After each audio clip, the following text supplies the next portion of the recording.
Let's be completely transparent. This video is brought to you by Envato. Exporting transparent video from After Effects is key to a typical motion graphics workflow. You make a set of simple graphics like titles or lower thirds, you export them out with transparency, and then you drop them into your video edit over in Premiere or non-Adobe programs like DaVinci Resolve. It's super simple to do, I do it every day, so let's jump into After Effects and see exactly how.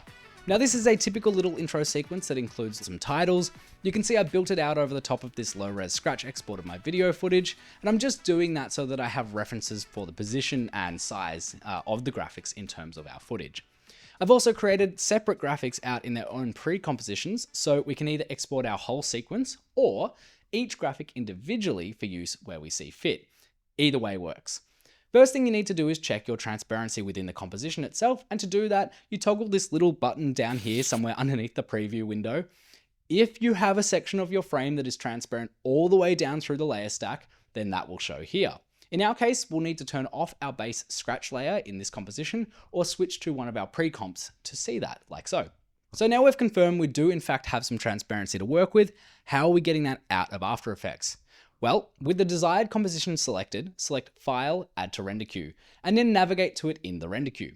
Down here in your render settings under the Output Module dropdown, you will see a few options. Select High Quality with Alpha, and then check your output destination to the right and hit Render.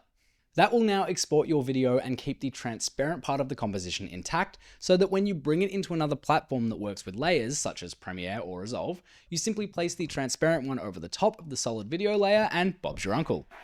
There are some other alpha options when rendering out of After Effects, however I think the high quality with alpha preset is the most simple, straightforward, and in my experience, reliable. I hope this quick tip helped you on your journey to creating bigger and better videos. And another great tool to help you on that journey is a subscription to Envato. With authentic stock footage, studio quality templates, motion graphics, music, and more, Envato has everything that you need to start making great videos and the broadest range of categories. All the graphics that you saw in this video are from Envato. Follow the link in the description and start creating now. If this video has helped you out, give it a like, and if you're still a little unsure on the process, then hit me up in the comments down below. Let's keep the conversation going. And until next time, let's keep it transparent.